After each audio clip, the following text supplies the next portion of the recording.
How do you deal with a shock or upsetting news? How do you deal with life's challenges? How can you approach challenges thoughtfully and learn from your problems when sudden changes and tough times happen?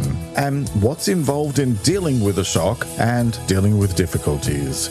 That's what I'm talking about this week here on Let's Talk About Mental Health, the weekly podcast focused on helping you to improve your mental health with simple ideas you can put into practice immediately. So get comfortable and let's talk about mental health. Hello and welcome to episode 173, and thanks so much for joining me as I talk about shock and mental health. I'm Jeremy Godwin and I share practical tips for improving your mental health based on quality research and my own personal experience of learning how to live with anxiety and depression following a breakdown in late 2011. Each week, I look at how to improve one specific aspect of your well-being. In this episode, I'll be talking about what shock is, why shocks can have such a big impact on your mental health and well-being, and how to navigate through shocks and challenges in a thoughtful way. So, let's talk about shock. Sometimes in life, things happen that take us by surprise. Sometimes that's a good thing, and unfortunately, sometimes that's a bad thing, especially when the surprise is something unpleasant or upsetting.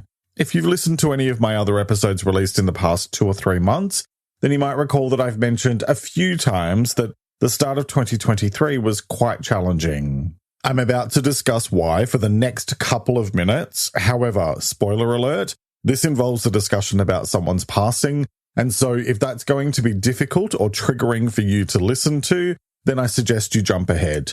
You'll find a timestamp in the episode description for the next part of the episode, which is discussing what shock is. So feel free to skip this bit if it feels too uncomfortable. For everyone else, I found out in my first week back at work for the year in early January that one of my clients had died, and it completely threw me. I see a handful of clients as a coach and counselor, and I'm really lucky that I get to choose who I work with, and I genuinely enjoy and appreciate every single one of my clients. I had one who was a no-show for a session the day before I went on my break at the end of 2022. And while I was concerned, I wasn't concerned, if you know what I mean, simply due to the fact that it had happened a few times before, so it's not like it came out of nowhere.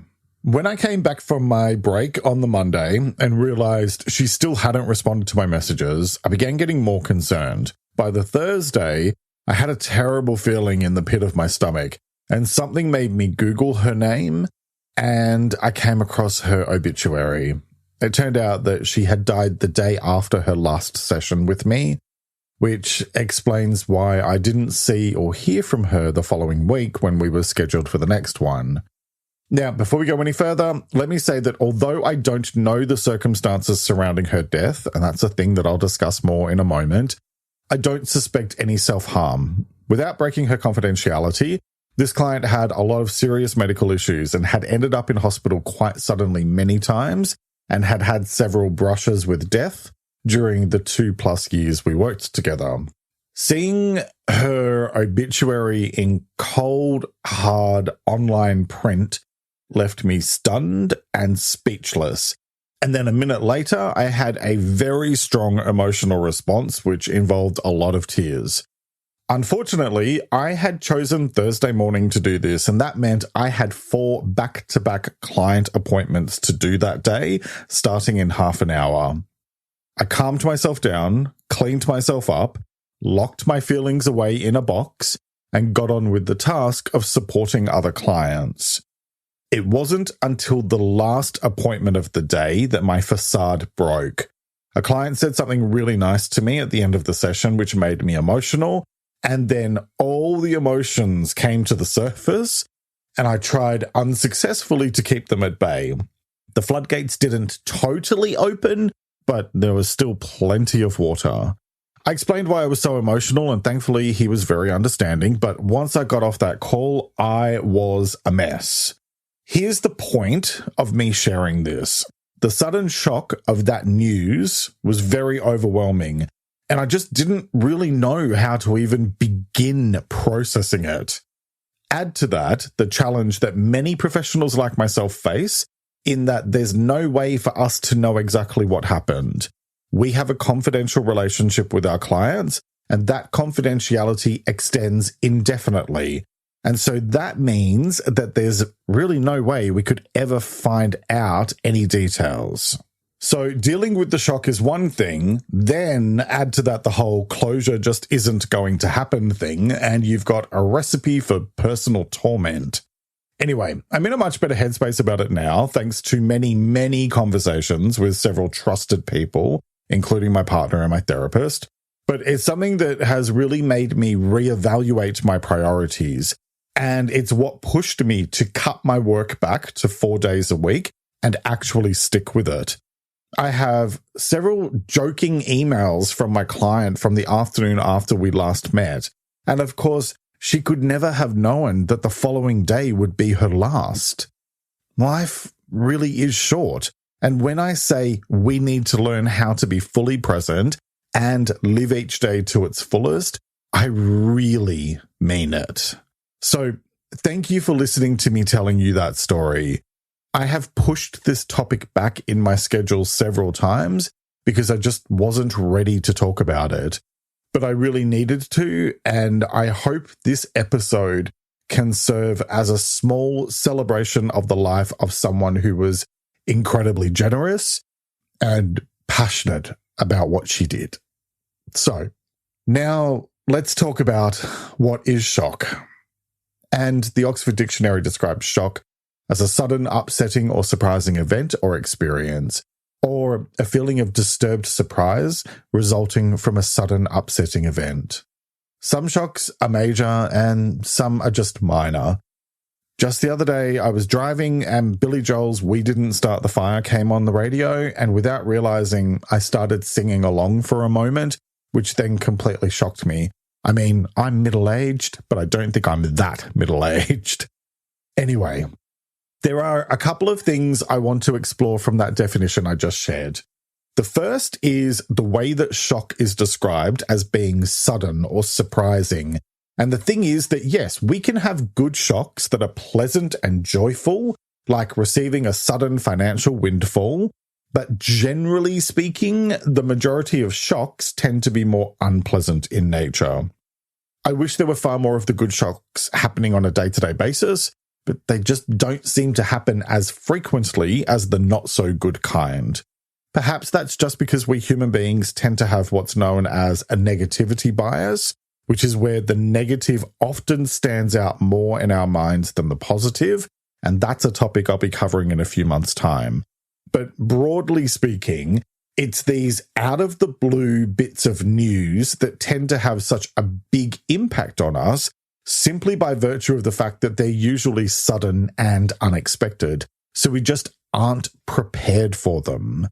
What we end up with is a big emotional reaction while we try to process our feelings.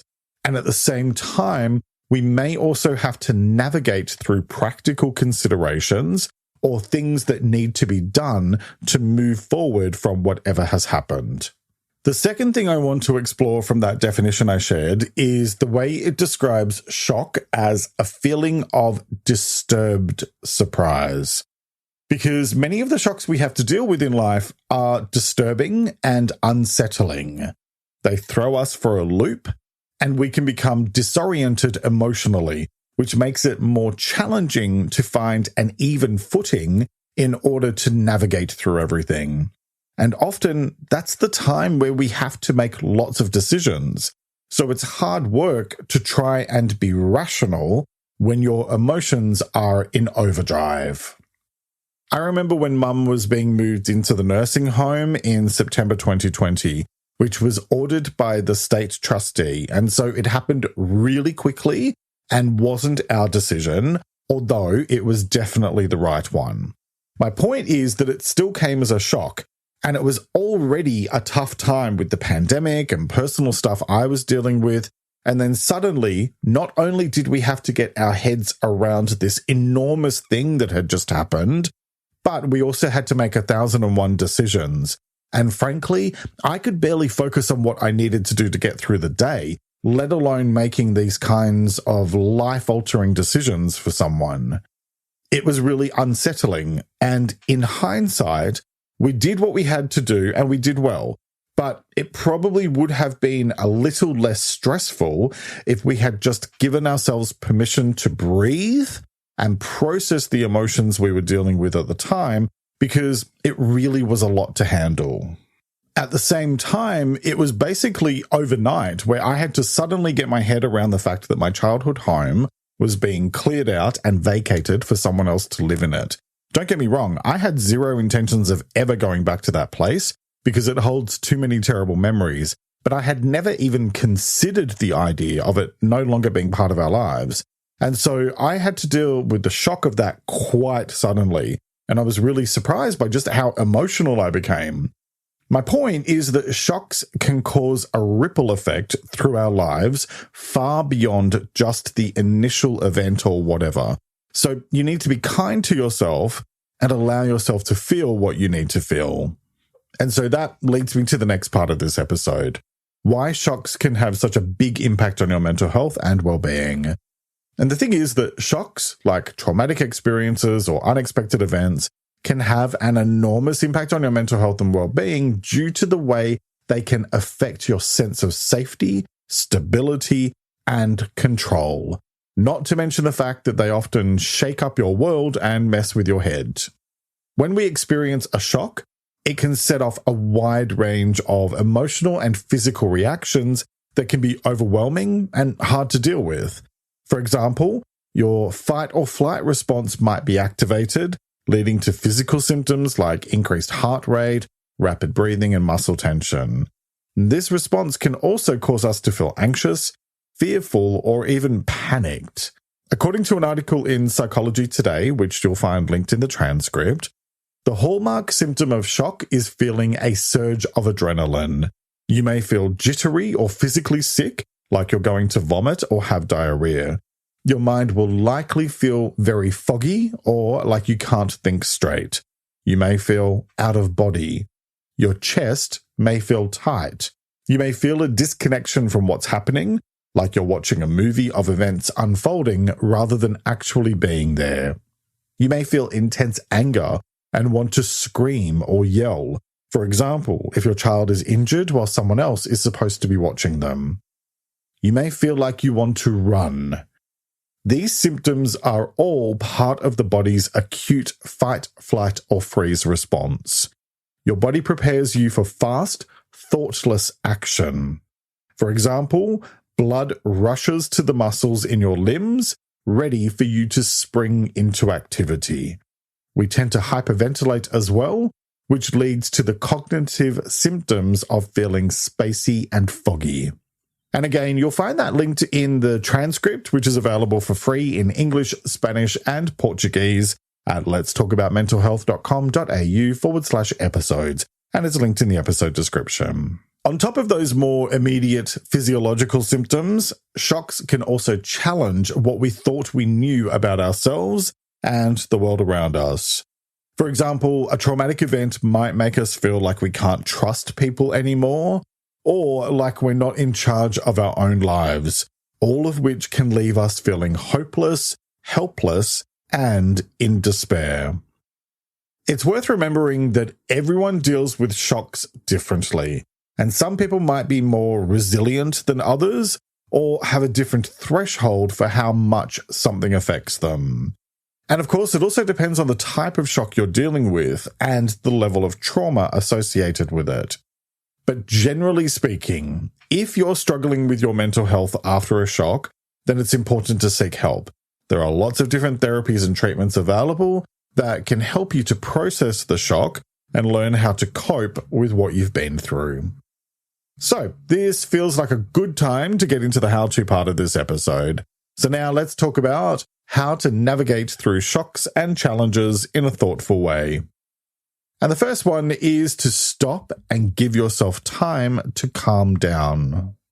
And rather than me telling you my perspective on this, since it's a piece of advice I tend to give a lot, I'm going to quote the Psychology Today article I mentioned earlier.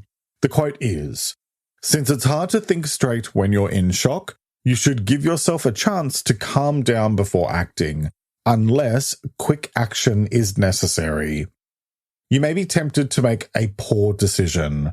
For example, you might feel tempted to drive off after you've hit someone else's car, even though you know that's not morally right and could result in legal problems. This urge to run isn't you being a terrible person, it's just your flight response. You need to give yourself a few minutes for your rational brain to take over. Likewise, try not to hit anyone or throw anything. That urge is your fight reaction. In a situation like being stopped by the police, recognize that you may find it very difficult to listen accurately and follow instructions. So take it slow and don't make any sudden movements. Ask the officer to repeat back instructions as necessary and stay polite.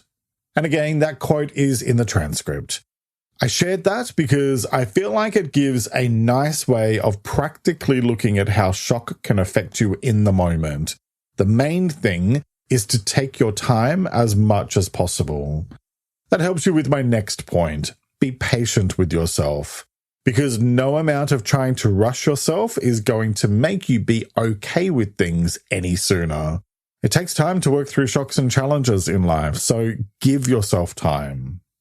And speaking of that, my next point is take time to process your feelings, because you need to allow yourself the time and space to acknowledge your emotions and to process them in response to a shock or challenge. That might involve talking with someone, which I'll come back to in a bit, but it's also about letting yourself feel what you need to feel. Your emotions tell you how you really feel about a situation, and so they serve an important purpose. If you just ignore them or try to suppress them, they don't actually go anywhere, and they have a terrible habit of popping back up to say hello when you least expect it, and generally when you really don't want it to happen. I covered emotions back in episode 57, so you'll find that helpful for more tips on managing emotions in a healthy way. Okay, next, take care of yourself. And that means making your physical and emotional well-being a top priority during tough times. Why? Because when you take care of yourself, you can better handle the challenges life throws your way. That means eating well, getting as much sleep as possible, and limiting substance use. I mean, if you want my honest opinion, I think it should mean no substance use, but that's just because I'm not someone who can do moderation. Basically, just tread carefully around anything that isn't a healthy coping mechanism. Okay, next, be flexible, because life is unpredictable and sometimes plans change in an instant. So stay open-minded and adaptable, and don't be too hard on yourself if things don't go exactly as planned or if you need to change direction. That means trusting yourself to find new ways forward, and it also means asking for help if you're not sure what to do or how to proceed. Okay, next, focus on what you can control. Because when you're dealing with a tough situation or when the world feels chaotic, it's easy to feel powerless. Instead of focusing on what you can't control, consciously turn your focus to what you can control. You always have total control over what you do and say, as well as what you don't do or say. And that means that you and you alone have the power to make positive changes in your own life. Okay, next, take breaks. Because when you're dealing with a crisis or navigating through some sort of challenge or shock, it can feel like you have to be on all the time. However, taking breaks and giving yourself time to recharge is absolutely essential for your mental and emotional health. You cannot fill from an empty cup, and so you have to make time to look after yourself, especially if you're supporting others or dealing with a lot of emotional stuff. So give yourself permission to rest and recharge. Next, practice self-compassion. And that means choosing to be kind and compassionate with yourself, especially during tough times. Here's the thing, you're doing the best you can, and that's all anyone can ask of you, yourself included. Don't expect perfection from yourself because perfect just doesn't exist. And if you make a mistake or drop the ball, then show yourself kindness and understanding. It's hard enough to get things right all the time when you're feeling cool, calm, and collected, let alone when you're in shock and trying to deal with something upsetting or traumatic. Be patient with yourself and just remember that things will get better with time, effort, and perseverance. I covered self-compassion in episode 153, and I'd suggest checking that out, especially if you're someone who can tend to be really tough on yourself. Okay, next, do things that make you feel better. It's perfectly okay to still do things that bring you joy or even just put a little smile on your face. You don't have to spend 100% of your time in crisis mode, and it's not selfish. Doing things you enjoy can help boost your mood and improve your overall well-being, which will then give you more emotional energy to deal with whatever you're dealing with. So make time for hobbies, spending time with loved ones, or other activities that bring you joy and relaxation. Next, don't make rash decisions. Look, sometimes we can be so blindsided by a shocking event or situation that it feels enormous and life-changing. And maybe it is. But you don't need to worry about that until you've had time to really process things and are able to be much more logical and rational about your choices. I think that re-examining our lives and thinking about what we might want to change or do differently is a healthy thing. And in fact, I mentioned at the start of the episode that the challenge I dealt with recently led me to make changes by prioritizing my personal life more over my work. But the point here is not to just have a knee-jerk reaction and make sudden, massive life changes. Take your time and approach any changes in a thoughtful and considered way. Okay, next, use a journal. You know that thing I said earlier in the episode about not bottling up your feelings? A great way to express them is to write them out because it's a physical release and a way of channeling those thoughts out of your brain and down onto paper. I suggest this one a lot, and my only real caveat here is to please use actual pen and paper instead of tapping away at a keyboard or typing on your phone. There is something about the physical process of writing that helps that energy to flow out of your body in a way that technology just cannot reproduce. And the point here is to get the emotions out of your head so they don't just go round and round and round until you wind up dizzy or exhausted or both. Writing down your thoughts and feelings can really help you to start processing your emotions and over time allow you to gain clarity and insight about your situation. Aside from the suggestion I made about writing as a way of channeling that energy when you're feeling it, I'd also suggest to just generally try journaling for a few minutes each day in order to reflect on your experiences and emotions. Okay, next, get support.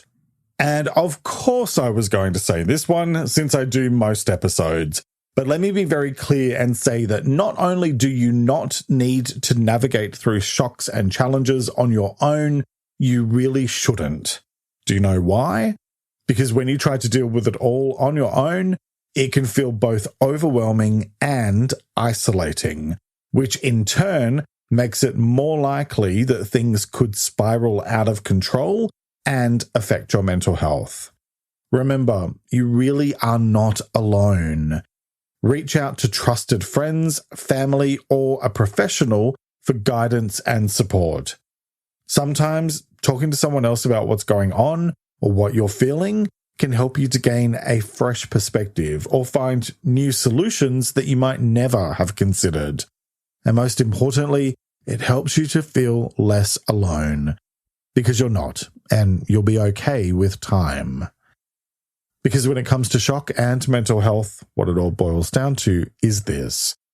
Sometimes things happen that take us completely by surprise, and it can be disorienting and cause you to lose your sense of direction or not know how to deal with the situation in order to move forward. Having to figure out what to do and how to go about handling things can feel overwhelming. And at the same time, we might be struggling to process our emotions and the reality of whatever happened. Take things one day at a time, one step at a time, and you'll be okay. The choice is yours, as it is with all things related to your well-being. So, what choice will you make today?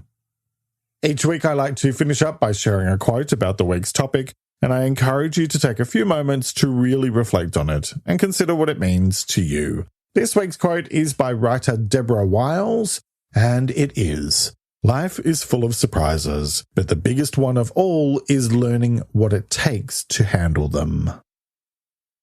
Let me repeat that. Life is full of surprises, but the biggest one of all is learning what it takes to handle them. Alright, that's nearly it for this week. Next time, I'll be talking about peace of mind. There are so many different things competing for our energy and attention, both internally and externally. And I don't know about you, but sometimes I find it all a bit too exhausting. One thing that I've come to prioritize above all else is my sense of calm and peace of mind, and it's allowed me to take a much more thoughtful and considered approach to what I do and don't do with my time. So that's what I'm talking about next time. I'll be talking about what peace of mind is, why it matters for your mental health, and how to find greater peace of mind in your life. I hope you'll join me for that episode, which will be released on Sunday, the 9th of April, 2023. You can find more practical tips to improve your mental health in my latest book, Life Advice That Doesn't Suck, which is available from Amazon and Apple Books. And sign up for my free newsletter, Thursday Thoughts, at letstalkaboutmentalhealth.com.au for a weekly dose of inspiration. Plus, join me on Patreon for exclusive extra content and benefits, including early access to episodes, and you'll find all of those linked in the episode description. And follow me on Instagram at LTA Mental Health for bonus content, plus check out my other account at It's Jeremy Godwin, where I post daily tips for better mental health. Thank you very much for joining me today. Look after yourself and make a conscious effort to share positivity and kindness out into the world, because you get back what you put out. Take care and talk to you next time. Let's Talk About Mental Health is an independent program proudly produced by Reconnaissance Media, helping you find meaning and gratitude. For more information, visit reconnaissancemedia.com.